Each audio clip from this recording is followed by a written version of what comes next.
আসসালামু আলাইকুম দর্শক, দেখেন আমাদের রাসেল ভাই আজকে অরেঞ্জ জুস বানাইতে আছে অনেকগুলা।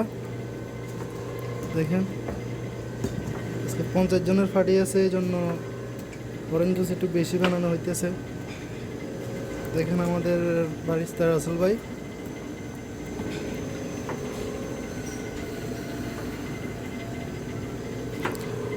অনেক অরেঞ্জ জুস বানাইতে আছে আজকে।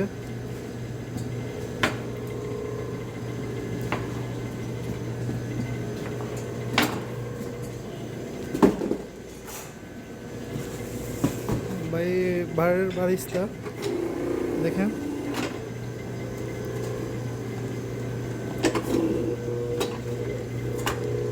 আমাদের রাসেল ভাই আজকে অনেকগুলো জুস বানাইতেছে।